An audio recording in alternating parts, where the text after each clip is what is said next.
इस कार्यक्रम के पुण्यार्चक हैं माता श्री श्रीमती सुशीला बाई जैन ललितपुर वाले, श्रीमती मीना श्री अनिल कुमार जैन BSR श्री विद्यासागर रोडवेज नागपुर, बेटी बाई श्री धन्नालाल जी जैन कुरवाई वाले, पुत्री एवं दामाद श्रीमती सोनिया श्री आदेश कुमार जी, पौत्र Rehan master Yuvan Jain Singapore, Shrimati Swati Shri Piyush Jain, master Darsh Jain, master गर्व जैन BSR श्री विद्यासागर रोडवेज परिवार नागपुर, सौभाग्यवती मुक्ता अजय जैन ड्रीम्स सोपी BSR, सौभाग्यवती किरण कमल कुमार जैन दिल्ली, सौभाग्यवती शिमला राजेंद्र कुमार जी घनसौर श्री विद्यासागर रोडवेज नागपुर।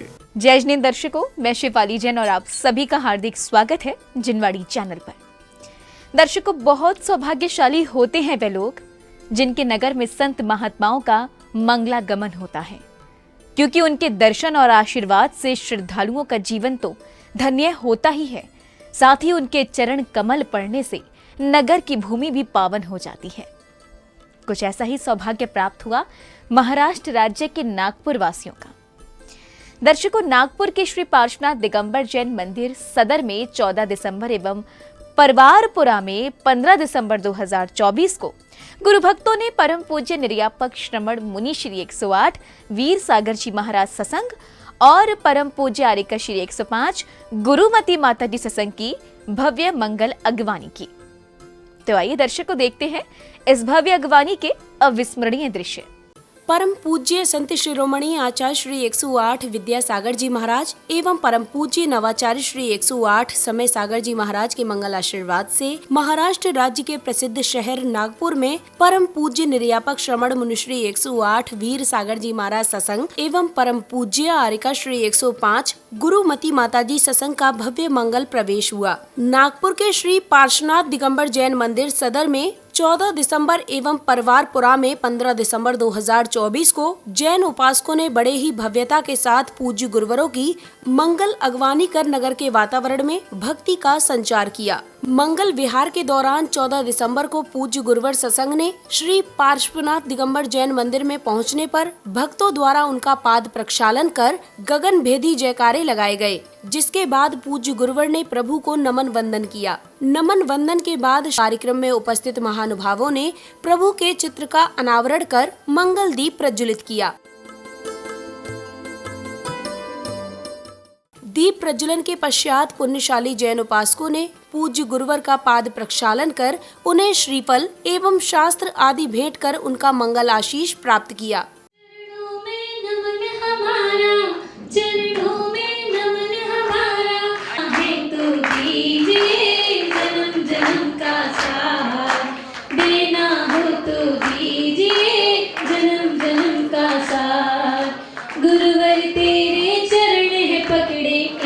कभी ना छोड़ूंगा, गुरुवर तेरे चरण है पकड़े, इन्हें कभी ना छोड़ूंगा। अब समय आया पूज्य गुरुवर की मंगलवाणी का। परम पूज्य निर्यापक श्रमण मुनि श्री 108 वीर सागर जी महाराज ने जैन उपासकों को नागपुर नगर के अतिशय एवं पार्श्वनाथ भगवान की दिव्यता के बारे में बताने के साथ ही अन्य धार्मिक संदेश भी दिए। नागपुर नगरी में आगमन हो गया और यहाँ पार्श्वनाथ भगवान के दर्शन सदर जिनालय में अतिशयकारी पार्श्वनाथ भगवान। यह धरा वह धरा है जहाँ गुरुदेव का आगमन न जाने कितने बार हुआ है। नागपुर वाले पुण्यशाली तो हैं, इसलिए कह रहे हैं पुण्यशाली कि जिस धरा में गुरुदेव का चातुर्मास, गुरुदेव के संग का, साधुओं का चातुर्मास, आरिका संघ का चातुर्मास और गुरुदेव के साक्षात श्री हाथों से पंच कल्याण प्रतिष्ठा महोत्सव हुए हैं। शीतकाल का प्रवास रहा है, न जाने कितने बार प्रवास रहा है, तो मान करके चलना वो धरा अपने आप में सामान्य धरा नहीं होती है, वो धरा अपने आप में विशेष पुण्यशाली धरा होती है। अभी सिद्धोदय सिद्ध क्षेत्र नेमावर में चातुर्मास संपन्न हुआ और अभी हमारा विहार कहाँ की ओर चल रहा है? नागपुर की? नागपुर तो आ ही गए, हाँ बस बॉर्डर में आ गए हैं। प्रवेश द्वार है पार्श्वनाथ भगवान का ये जिनालय है, और यहाँ से पार्श्वनाथ भगवान के मंदिर ही जाना है परवापुरा। और जहाँ पार्श्वनाथ भगवान मिल जाते हैं तो पार्श्वनाथ भगवान अपने आप में चिंतामणि रत्न की भांति है। पार्श्वनाथ भगवान अपने आप में मन को हरण करने वाले मनोहर हैं, सभी प्रकार की मनोवांछाओं को पूर्ण करने वाले हैं, और सबसे विशेषता को लिए हुए तो विघ्नहर पार्श्वनाथ भगवान है। जीवन में जब जब संकट आते हैं, यदि कोई किसी को सर्वप्रथम याद करता है तो किसे याद करता है? पार्श्वनाथ भगवान को याद करता है। वो इसलिए याद करता है कि हर व्यक्ति आज संसार में दुखी है, परेशान है, हैरान है, कोई यहाँ पर सुखी तो नजर आता नहीं। और सबसे ज्यादा अपने जीवन में साधना काल में कष्ट यदि किसी ने झेले हैं तो कौन से तीर्थंकर भगवान ने झेले हैं? पार्श्वनाथ भगवान ने झेले हैं। तो सामान्य श्रावक सबसे अधिक यदि कोरिलेट अपने आप को किसी से कर पाता है तो पार्श्वनाथ भगवान से कोरिलेट कर पाता है। इसलिए भारत देश में नहीं, दुनिया में जितने भी जैन मंदिर हैं, सबसे अधिक यदि प्रतिमा कहीं किसी की मिलती है तो पार्श्वनाथ भगवान की ही मिलती है, क्योंकि पार्श्वनाथ भगवान ही हमें हमारे दुख के दिनों में विशेष रूप से याद आते हैं। क्योंकि दुख तो तभी मिटेगा जब हम मोक्ष मार्ग में बढ़ेंगे। बिना मोक्ष मार्ग में चले, जिस रास्ते को आचार्य भगवान ने अपनाया, जिस रास्ते को स्वयं पार्श्वनाथ भगवान ने अपनाया है, उस रास्ते पे चले बिना तो हमारा दुख दूर हो नहीं सकता, कष्ट दूर हो नहीं सकता। तो कितने लोग तैयार है मोक्ष मार्ग में चलने के लिए? प्रवचन के उपरांत महानुभाव ने सभी के समक्ष अपने भावों को प्रकट किया, जिसके बाद जैन धर्मावलंबियों ने बड़े ही उत्साह पूर्वक एवं भक्ति भाव से पूज्य गुरुवर एवं माताजी को श्रीफल आदि अर्पित किए। हमें चतुर्मास मिल रहा था नागपुर के लिए, उस समय शायद हमारा पुण्य कमजोर पड़ गया, लेकिन जब हमारा पुण्य गाढ़ा हुआ तो गुरुदेव नागपुर आया और माताजी तो डोंगर सावनेर से ही जाने वाली थी। हाँ देखो, आप लोगों की भक्ति गुरुमती माताजी को खींचने तो पूरा भारतवर्ष देख रहा है कि नागपुर वाले किस भव्य और ऐतिहासिक बनाए कि पूरे भारतवर्ष में ये खबर जानी चाहिए कि नगर गौरव की आगवानी कैसे की जाती है, ये नागपुर वालों से सीखो। तो एक बार अपने सम्मान में जोरदार तालियां बजा दीजिए ताकि कल की आगवानी इतनी भव्य हो सके। शाम को 31 दिसंबर की शाम को 5 बजे से लेकर के रात्रि 12 बजे तक के हमें, और उसके पश्चात 1008 दीपों द्वारा महाआरती का कार्यक्रम रखा गया है। और 1 जनवरी को परवारपुरा मंदिर में अतिशय कार्य चिंतामणि पार्श्वनाथ भगवान का महामस्तकाभिषेक रखा गया है। और ये सारा कार्यक्रम जिनवानी पे लाइव आएगा, और कल की भी जो शोभा यात्रा, जो आगवानी जुलूस रहेगा, वो भी जिनवानी चैनल पे लाइव दिखाया जाएगा। सभी को जय।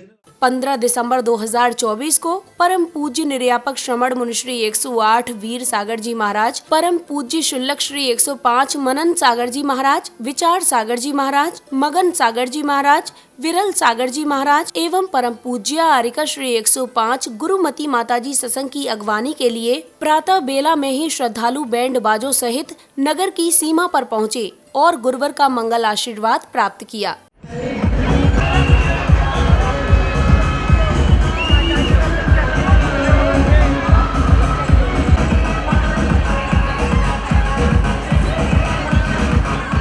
इसी क्रम में ढोल नगाड़ों की मधुर स्वर लहरियों के मध्य गुरुवरों को अपने घेरे में लेकर जयकारे लगाते हुए श्रद्धालु गंतव्य की ओर रवाना हुए।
गगन भेदी जयकारों के बीच गुरुवरों को गंतव्य की ओर लेकर चलते जैन धर्मावलंबियों का भक्ति उत्साह देखते ही बन रहा था।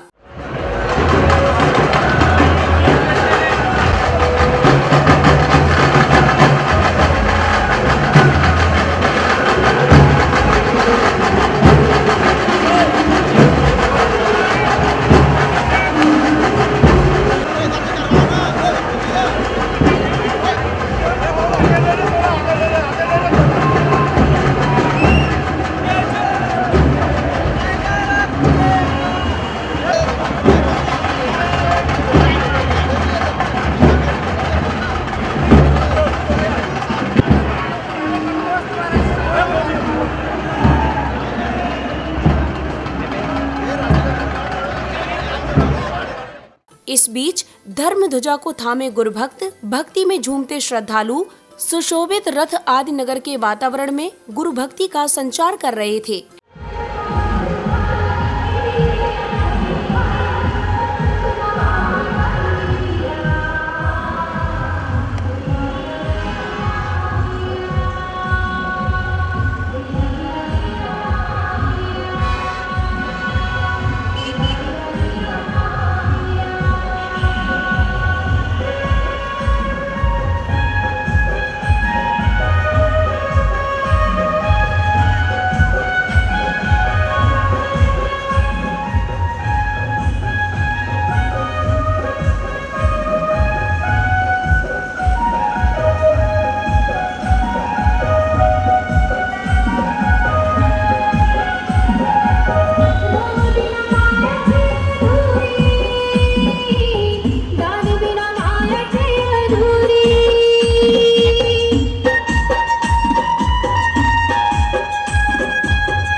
नगर में प्रवेश करने के बाद ज्यों-ज्यों गुरुवरों के श्री चरण गंतव्य की ओर बढ़ रहे थे, श्रद्धालुओं की संख्या भी निरंतर बढ़ती जा रही थी।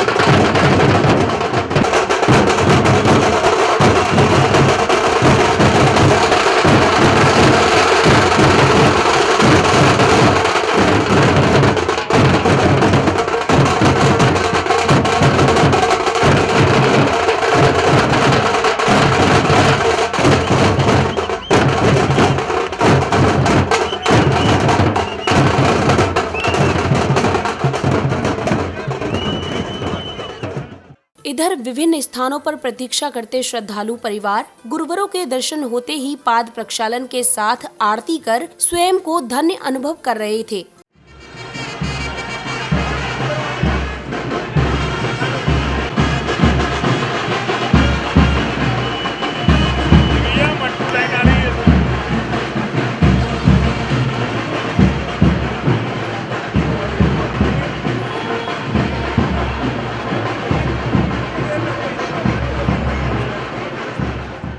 अगले क्रम में मस्का सात चौक में सर्वप्रथम मंगलाचरण की अद्भुत प्रस्तुति दी गई, जिसके बाद महानुभावों ने पूज्य गुरुवर के चित्र का अनावरण कर दीप प्रज्वलित किया। कामिदं मोक्षदं चैव ओंकाराय नमो नमः।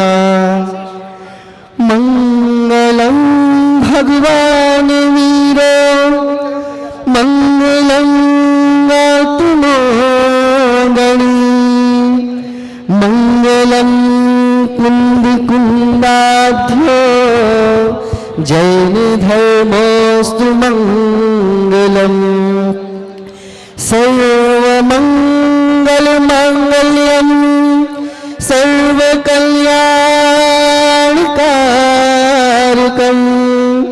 प्रधानम सर्वधर्माणां जैनं जयतु शासनं वंदे विद्यासागरम्।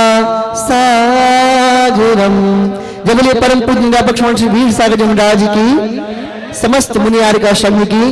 अब मैं बिना विनम्र के हमारे दीप प्रज्वलन के लिए पावन दीप जलाए मिलकर, पावन दीप जलाए मिल।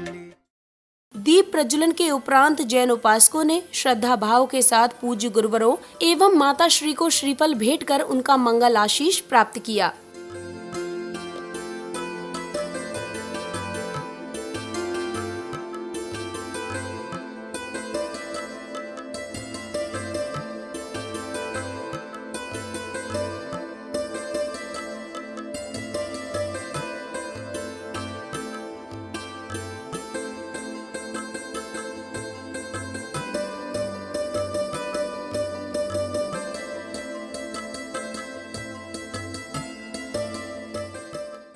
श्रीफल आदि अर्पित करने के बाद जैन धर्मावलंबियों ने पूज्य गुरुवरों का पाद प्रक्षालन कर उन्हें शास्त्र आदि भेंट किए। इस दौरान महानुभावों को तिलक लगाकर एवं माला पहनाकर उनका आदर सत्कार भी किया गया। करो मात का गाओ मंगल गान, दर्शन करके पुण्य कमालो, दर्शन करके पुण्य कमालो, कर लो स्वयं कल्याण। पाद प्रक्षालन करो मात का, गाओ मंगल गान, गाओ मंगल गान।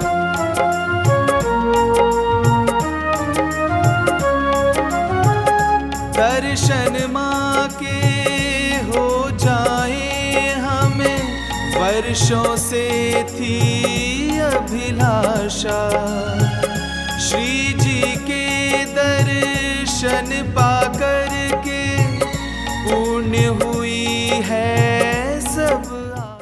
आपके आने से है प्रियवर प्रफुल्लित है ये मन, आपके आने से है प्रियवर प्रफुल्लित है ये मन। हर्षित हृदय से आज आपका स्वागत है। अब भक्तों को परम पूज्य आरिका श्री 105 गुरुमती माताजी की मंगलवाणी श्रवण करने का सुअवसर प्राप्त हुआ। समय और उसकी गति अपने प्रगति में कब कारण बनती है, इस पर विचार किया जाता है। तो योग्य भूमि में योग्य समय पर योग बीज यदि वपन किया जाता है तो उस समय से लेकर के प्रत्येक समय उस बीज का विकास करने में वह सारा वातावरण कारण बनता चला जाता है। आचार्य श्री को ऐसे ही बीज वपन करने का सौभाग्य आचार्य ज्ञान सागर जी के चरणों में मिला और उसके बाद वह बीज बढ़ता बढ़ता विशाल बट वृक्ष का रूप धारण किया और उसमें भी एक बीज वपन हुआ।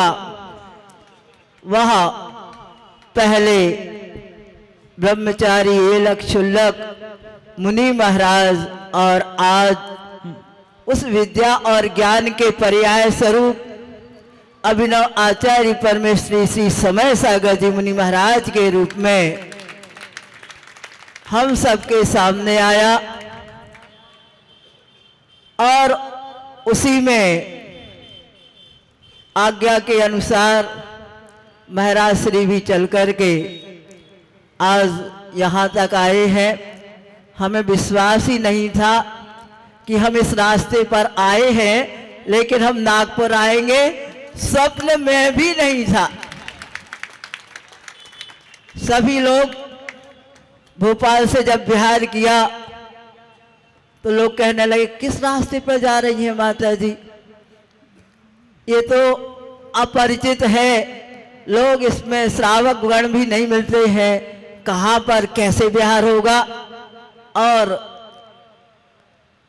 किसी कारण से हमने एक साधिका थी, उनका अंतिम समय चल रहा था और उन्होंने कहा माता जी क्या करें। आचार्य श्री जी ने पूछा तो हमने कहा भोपाल में तो जगह नहीं है अनुकूल, लेकिन भोजपुर में हम ये काम कर सकते हैं। और वह हुआ, लेकिन वो आने में असमर्थ रही और हमने भोजपुर का कार्यक्रम बनाया। वहाँ से इस रास्ते तक आए, फिर भी इटारसी तक लोग कहने लगे माता जी यहाँ से भी वही मार्ग मिल जाएगा, करेली और नरसिंहपुर होते हुए, लखनादौन होते हुए, सिवनी होते हुए आप वहाँ से निकल जाएंगे। लेकिन वहाँ से भी हम आगे बढ़ गए। होशंगाबाद से वो आगे बढ़ते बढ़ते बैतूल आए और बैतूल में मालूम ही नहीं था कि महाराज श्री आने वाले हैं। इटारसी में सुना था कि महाराज जी वहीं से हरदा से खरपी होते हुए और मुक्तागिरी होते हुए निकल रहे हैं। तो कोई विश्वास ही नहीं था कि दर्शन भी होगा और यहाँ तक आएंगे। बैतूल में जैसे आना हुआ, श्रावक कहने लगे माता जी आपको 8:30 बजे बिहार करना है। हमने ये कोई बात होती है, हमें जितने बजे करना है उतने बजे करेंगे, 8:30 पर क्यों करना। और हमने वहाँ से बिहार कर दिया। रास्ते में मालूम हुआ कि महाराज श्री पीछे से आ रहे हैं। कहाँ से आ रहे हैं, अभी तो मुक्तागिरी का रास्ता था, यहाँ कहाँ से आ गए। और ऐसे करते करते वहाँ पर भी अगवानी हुई, महाराज श्री का दर्शन हुआ और वहाँ से हमें जिस रास्ते से जाना था वह आधा तो वहीं तक था और उस रास्ते को हम देखते देखते आ रहे थे। जैसे वह रास्ता आया तो वहाँ पर लिखा हुआ था छपारा शिवनी नागपुर। तो हमने कि नागपुर तो जाना नहीं है, वो जो रास्ता जाना है, हम पिछली बार आए थे वो रास्ता वहाँ मिस हो गया हमसे। क्यों? क्योंकि हमने सोचा हमें ना सिवनी जाना है और ना छिंदवाड़ा जाना है, बीच में से एक रास्ता गया है वहाँ। तो एक श्रावक कहते वो सामने के पहले से, तो हमने कहा ये है, थोड़ा हो सकता आगे होगा। और हम साकोली साकोली करते करते आगे बढ़े, बोले वो तो पीछे छूट गया। अब क्या करें, सांवली था जो भी कुछ था, तो वो बोले वो पीछे छूट गया। और वहां से हमने कहा हम तो आए हैं इस रास्ते से, जंगल है तो क्या हुआ। महाराजों के लिए कोई जंगल नहीं होता, साधु के लिए सारे महाराज मार्ग हुआ करते हैं, सही से जाओ वही रास्ता बन जाता है। और हमें ध्यान था हम 2 बार उस रास्ते से आए हैं, ना जाने कैसे वहाँ निकल गया। और यहाँ नहीं आते हुए भी कैसे आ गए हमें समझ में अभी भी नहीं आ रहा है।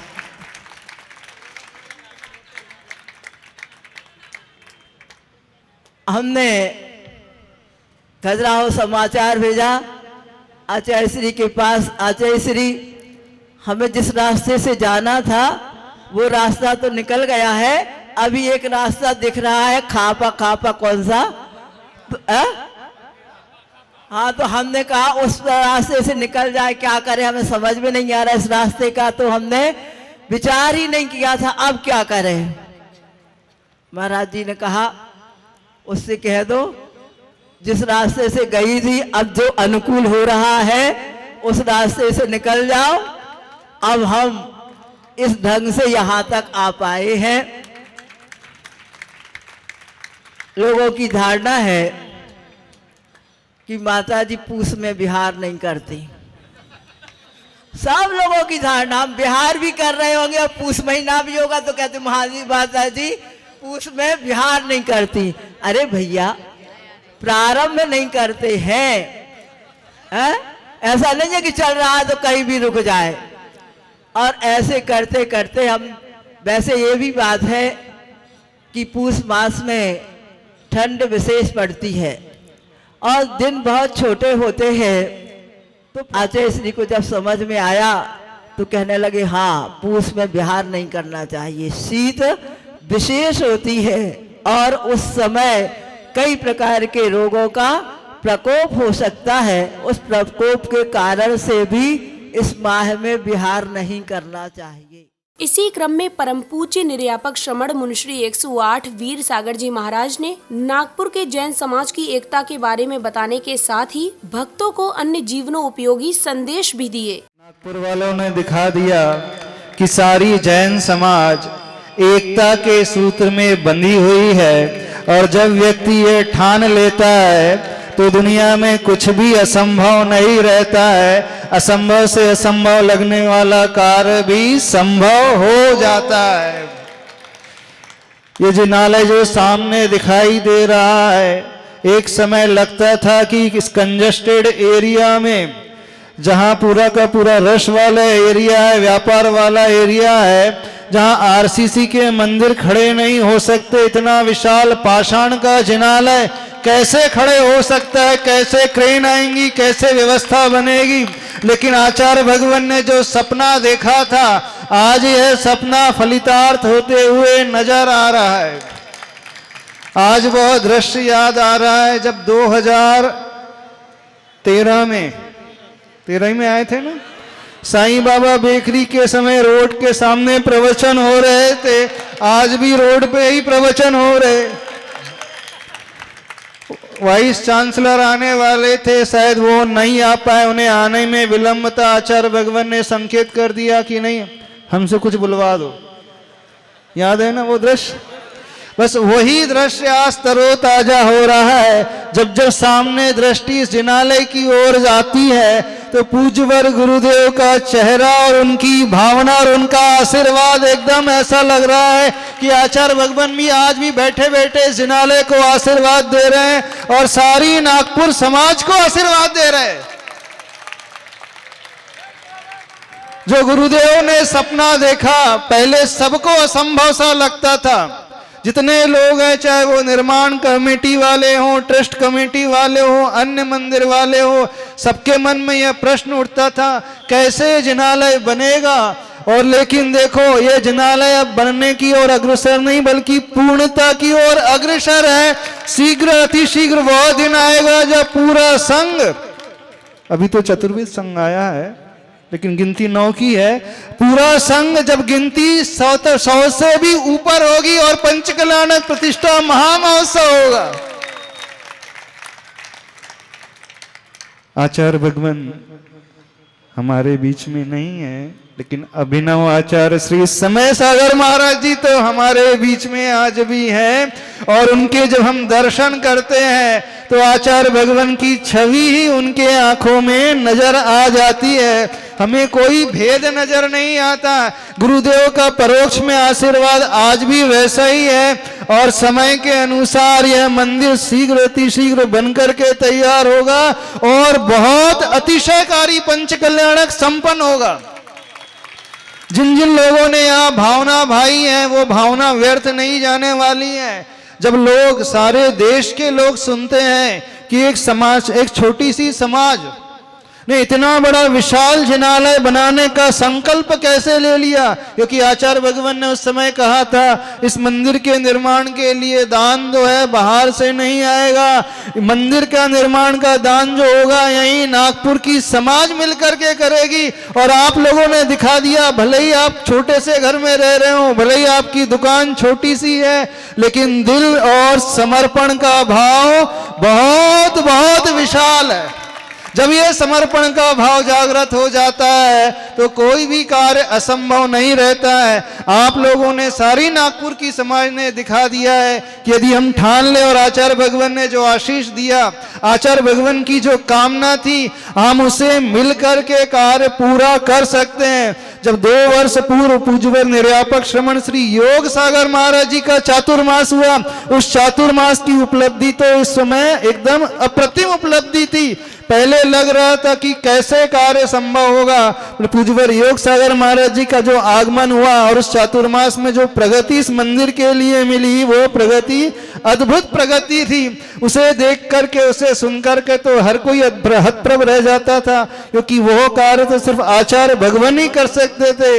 लेकिन योग सागर महाराज जी का पुण्य और उनकी साधना का प्रताप ऐसा प्रताप रहा कि असंभव से लगने वाला कार्य भी आज संभव सा प्रतीत हो रहा है। अब शिखर बनने की देरी है, चालू है, पूरा हो जाएगा। लेकिन पंचकल्याणक में हमें बुलाओगे कि नहीं? हाँ, क्योंकि अभी हमें तो दक्षिण की ओर जाना है। पंचकल्याणक कब होगा, कब लौट करके आएंगे?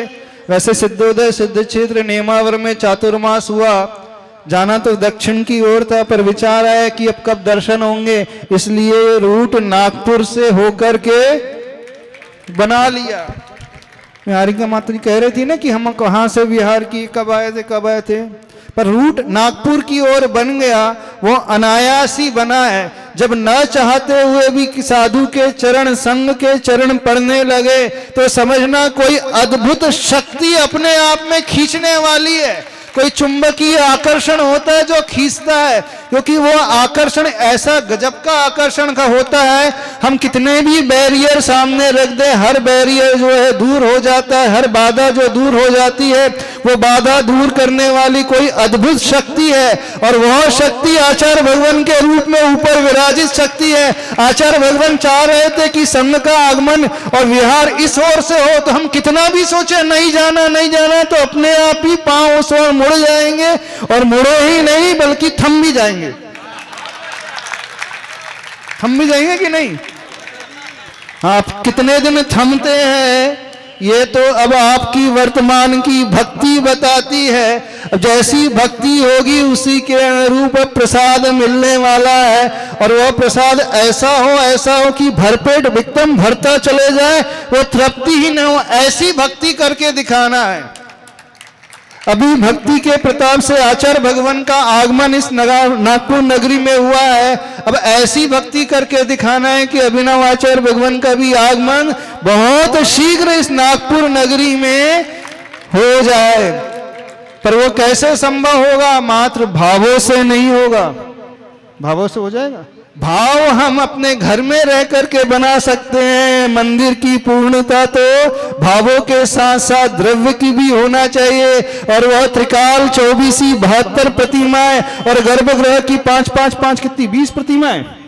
हाँ, और आज पूर्णिमा का दिन है और ऐसा मंगलाचरण हुआ कि एक नया पात्र अनायास, ना किसी ने सोचा था, ना हमने सोचा था, ना कमेटी वाले ने सोचा था, कहां से वो पात्र उतर करके आ गया, जिसने घोषणा कर भी की कि गर्भगृह की प्रतिमा 1.5 करोड़ की उसकी तरफ से होगी। कोई नहीं जानता कहां से आया, क्यों आनंद जी, आपको पता था? किसको पता था?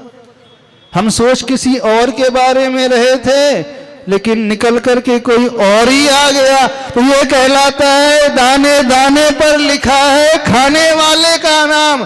अभी भी जो सोच रहे हैं, विचार कर रहे हैं, वो बाद में पछताएंगे। फिर कह रहे हैं अभी निर्णय ले लेना, नहीं तो एक और प्रतिमा है और कोई नया पात्र उभर करके आ जाए, फिर बाकी लोग जो है अपने हाथ ही मलते। इधर आयोजन समिति ने कार्यक्रम में पधारे विशिष्ट जनों को शॉल, माला आदि पहनाकर स्वागत सम्मान किया। दर्शकों, आज आपने परम पूज्य निर्यापक श्रमण मुनि श्री 108 वीर सागर जी महाराज, परम पूज्य शुल्लक श्री 105 मनन सागर जी महाराज, विचार सागर जी महाराज, मगन सागर जी महाराज, विरल सागर जी महाराज एवं परम पूज्य आर्यका श्री 105 गुरुमती माता जी सत्संग के भव्य मंगल अगवानी के पावन दृश्यों का आनंद लिया। पुनः बता दें कि महाराष्ट्र राज्य के प्रसिद्ध शहर नागपुर में 14 एवं 15 दिसंबर 2024 को नगरवासियों ने गुरुवर की भव्य अगवानी, पाद प्रक्षालन करने के साथ ही पूज्य गुरुवर एवं माताजी की अमृतवाणी श्रवण करने का सौभाग्य भी पाया। इसी के साथ अब मुझे दीजिए आज्ञा, हम पुनः मिलते हैं आपसे ऐसे ही मंगलकारी कार्यक्रम के साथ। तब तक आप बने रहिए हमारे साथ और देखते रहिए जनवाणी चैनल। जय श्री। इस कार्यक्रम के पुण्यार्चक थे माता श्री श्रीमती सुशीला बाई जैन ललितपुर वाले, श्रीमती मीना श्री अनिल कुमार जैन BSR श्री विद्यासागर रोडवेज नागपुर, बेटी बाई श्री धन्नालाल जी जैन कुरवाई वाले, पुत्री एवं दामाद श्रीमती सोनिया श्री आदेश कुमार जी, पौत्र Rehan, master Yuvan Jain Singapore, Shrimati Swati Shri Piyush Jain, master Darsh Jain, master Garbh Jain BSR Shri Vidyasagar roadways परिवार नागपुर, सौभाग्यवती Mukta Ajay Jain dream soapy BSR, सौभाग्यवती किरण कमल कुमार जैन दिल्ली, सौभाग्यवती शिमला राजेंद्र कुमार जी घनसौर श्री विद्यासागर रोडवेज नागपुर।